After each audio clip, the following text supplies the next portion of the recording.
Γεια σας. Αποφάσισα σήμερα το σύντομο, θεωρώ, βιντεάκι μου να το κάνω με ακουστικά και μικρόφωνο, γιατί την τελευταία φορά που έκανα ένα βιντεάκι πήρα σχόλια ότι ο ήχος δεν ήταν ικανοποιητικός. Έχω προλίγου επιστρέψει στο σπίτι μου από μια σημαντικότατη εκδήλωση, παρουσίαση βιβλίου,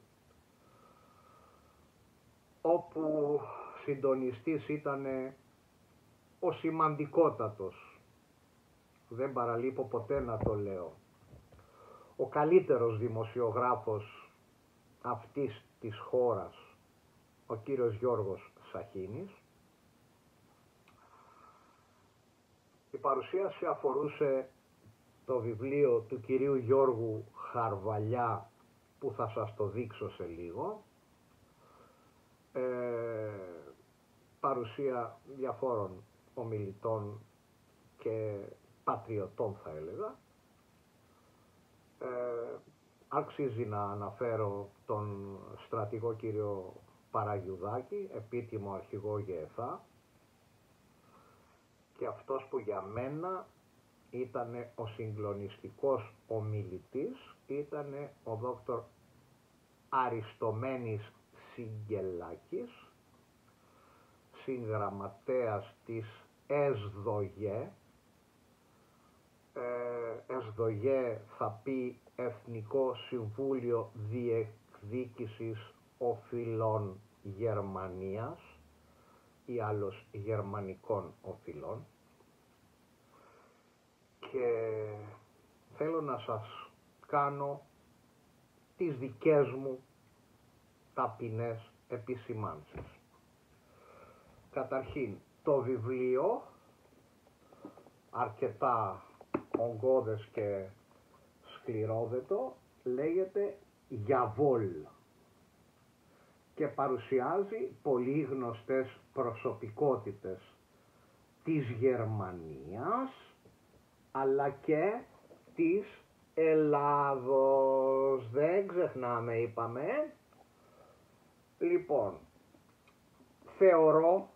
θεωρώ από αυτά που άκουσα, δεν το έχω ανοίξει ακόμα, και όταν λέω από αυτά που άκουσα, διότι δεν είμαι κανένα παιδάκι που δεν έχει ακούσει ποτέ για αυτά τα θέματα, νομίζω ότι αυτό το βιβλίο με τίτλο Γιαβόλ και με τις προσθήκες της τελευταίας έκδοσης, η οποία τελευταία έκδοση είναι η 4η έκδοση του βιβλίου, δεν θα έπρεπε, ευσεβής πόθη, δεν θα έπρεπε να λείπει από κανένα ελληνικό σπίτι. Και θα μου πείτε ευλόγως, δηλαδή ρε Μπαρμπανίκο, αν ήτανε σε ελληνικό σπίτι, υπάρχουν πολλοί Έλληνες που θα μπορούσαν να ξεφυλίσουν και να διαβάσουν όλο αυτό το βιβλίο, τον ούτε και εγώ δεν ξέρω, σας είπα δεν το έχω ανοίξει ακόμα, άπειρων σελίδων. Λυπάμαι αν σας στενοχωρώ, αλλά ναι. Το αν οι Έλληνες έχασαν την ικανότητα να διαβάζουν, γιατί έχουν γίνει τηλεορασόπληκτα ποντικάκια και YouTubeόπληκτα και Facebookόπληκτα, λυπάμαι, δεν έχω φάρμακο να σας παρέχω γι' αυτό. Αυτό που θέλω εγώ να καταθέσω σήμερα είναι ότι με πολύ μεγάλη χαρά και συγκίνηση πήγα σε αυτή την παρουσίαση. Ναι, ένας σημαντικός πόλος έλξης για μένα είναι η τεράστια εκτίμηση και συμπάθεια που έχω στον καλύτερο δημοσιογράφο της χώρας, που έχει την ευτυχία η Κρήτη να τον φιλοξενεί στο έδαφος της, τον Γιώργο το Σαχίνη. Πήρα μεγάλη χαρά και από τον τρόπο που εκείνος με υποδέχτηκε και με χαιρέτησε σήμερα. τιμή μου δηλαδή, και θέλω να πω αυτά που θα ακολουθήσουν. Για μια τέτοια εκδήλωση, τέτοιας σημασίας, τέτοιου συγκινησιακού φορτίου, τέτοιας ιστορικής αξίας και δύναμης, η αίθουσα Ανδρόγεο του Δημαρχιακού Μεγάρου Ηρακλείου ήταν εκνευριστικά, απογοητευτικά, αποκαρδιωτικά και ντροπιαστικά μη γεμάτη. Εγώ περίμενα ότι στους διαδρόμους δεξιά και αριστερά θα είναι και όρθιοι. Ατύχησα. Χωρίς αυτό να σημαίνει ότι εκπλήσωμαι. Όχι, δεν εκπλήσωμαι.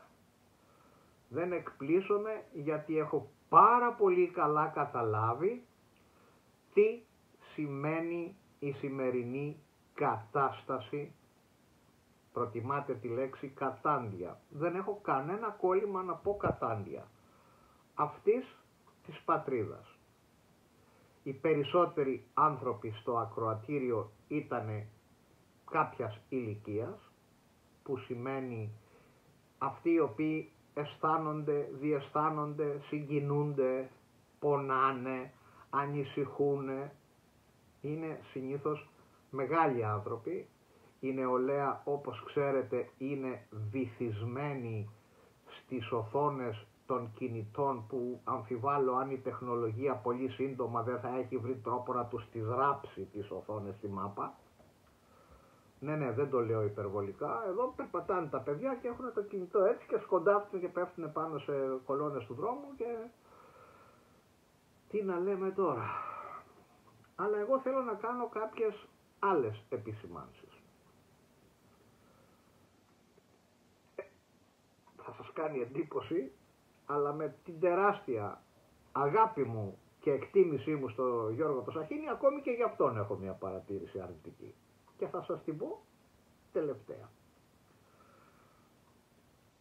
Την κρατάω για έκπληξη. Λοιπόν, είπαμε, μια αίθουσα στο Δημαρχιακό Μέγαρο Ηρακλείου, μια πολύ ωραία αίθουσα, οργανωμένη, εκπληκτική κτλ. Σχεδόν μισή. Κάθομαι στη δεύτερη σειρά. Καλή του ώρα ένας μεγάλος άνθρωπος, όταν είδε πόσο εγκάρδια με χαιρέτησε ο Γιώργος ο Σαχίνης, ήρθε και μου πρότεινε με πίεση να πάω να κάτσω στην πρώτη σειρά. Δεν έχω καμία τέτοια ανάγκη. Ο πατριωτισμός και η αίσθηση του ανθρώπου δεν έχει σχέση με το αν φαίνεται στα πρώτα καθίσματα μιας εκδήλωσης. Τον ευχαριστώ πάντως. Δύο σειρές πιο πίσω καθότανε δύο νέοι άνθρωποι. Δεν γύρισα καν να τους δω, γιατί δεν ήθελα να χαλάσω τη μέρα μου με τα μούτρα τους. Είμαι βέβαιος όμως, επειδή είδα πολλούς φωτογράφους να περιφέρονται και να παίρνουν και βίντεο, θα δω ποιοι είναι εκ των υστέρων. Όταν θα κυκλοφορήσουν τα βίντεο και οι φωτογραφίες της εκδήλωσης, πίσω δεξιά μου καθότανε. Σας δίνω το λόγο της αντρικής μου τιμής και της ηλικιακής μου τιμής, ότι μέχρι που στο τέλος ξεκουμπίστηκαν και έφυγαν κάπου πρώιμα, δεν έβαλαν γλώσσα μέσα στο στόμα. Βεβαίως και εκνευρίστηκα, βεβαίως ήθελα να γυρίσω για να τους πω τι στο διάλο ήρθατε να κάνετε εδώ, αλλά ευτυχώς η καλή μου η τύχη τους έδωσε σήμα να σηκωθούν και να ξεκουμπιστούνε πριν αρχίσω εγώ να γίνομαι κακός, αφθάδης και μοχθηρός. Έτσι λοιπόν το απέφυγα.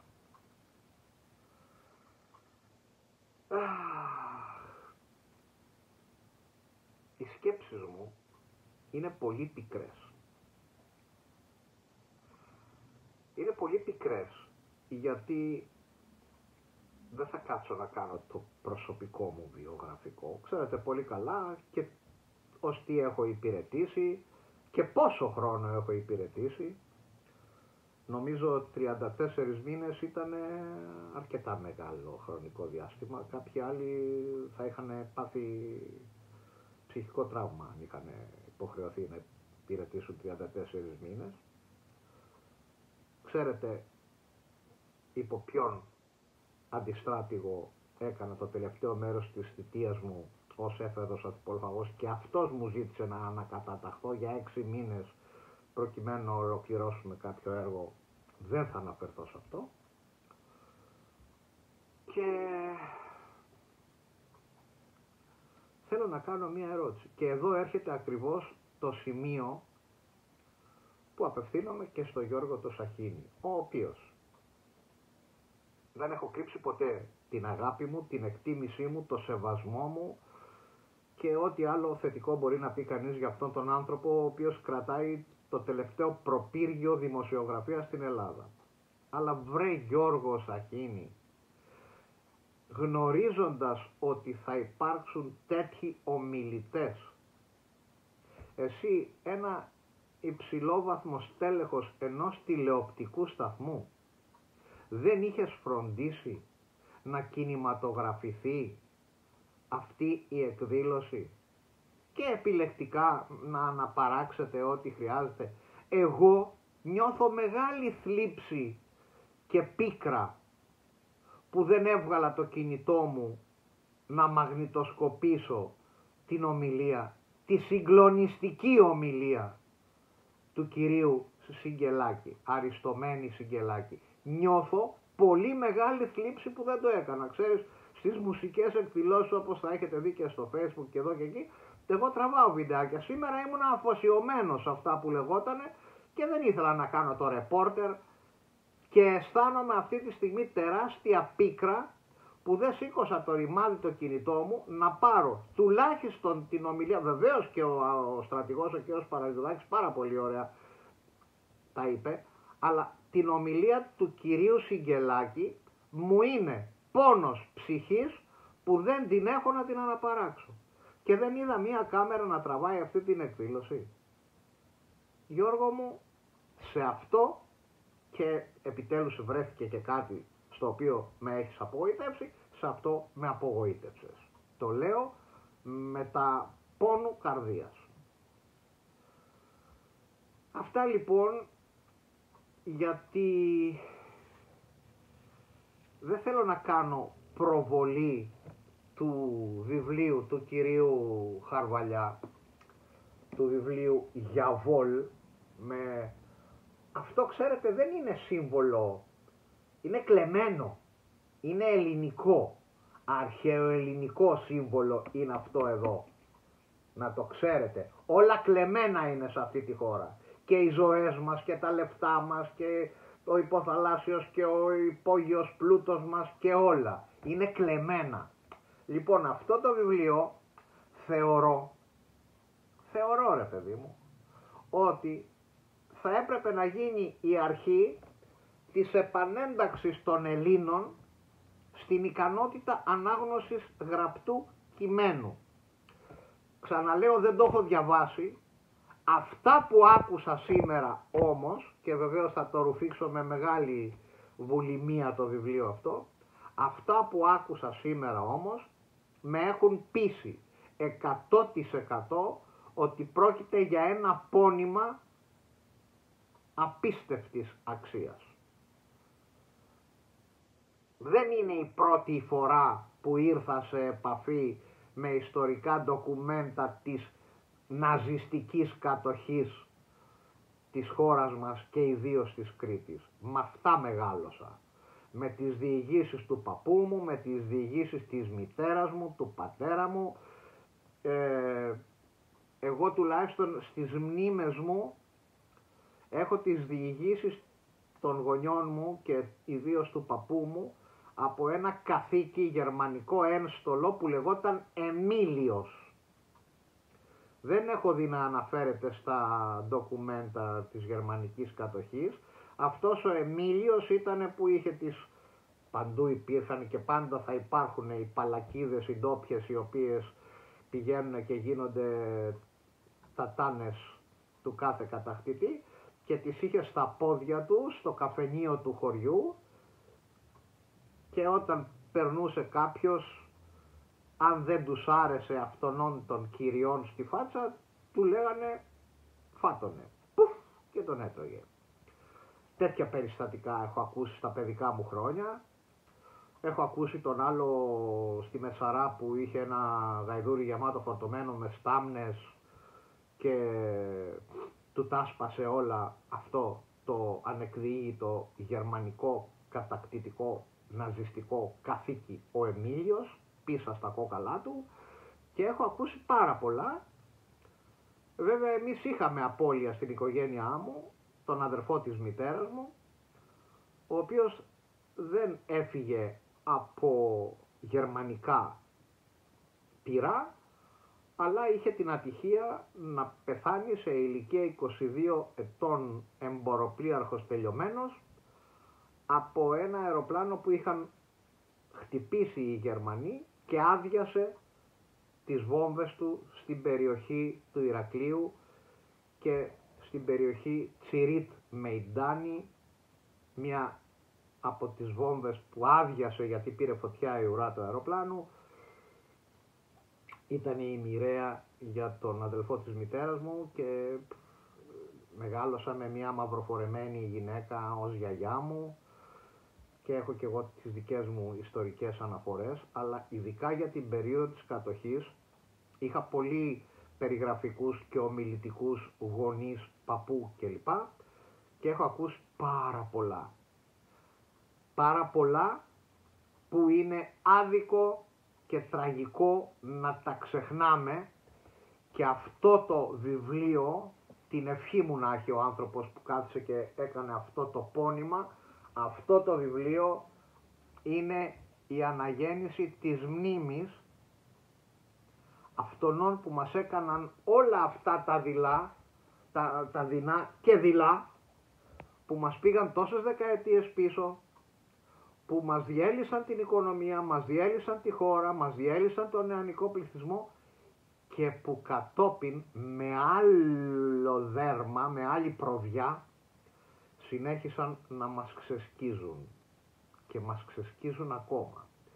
Και επειδή όταν κάνει κάποιος βίντεο με το κινητό βλέπει και πόσα λεπτά μιλάει και είμαι στο 18ο λεπτό, θα συμπληρώσω και θα κλείσω εδώ για να μην κουράσω κανέναν άλλον, με τη βοήθεια, τις ευλογίες, την κονόμα και τη συμμετοχή Ελλήνων κυβερνώντων.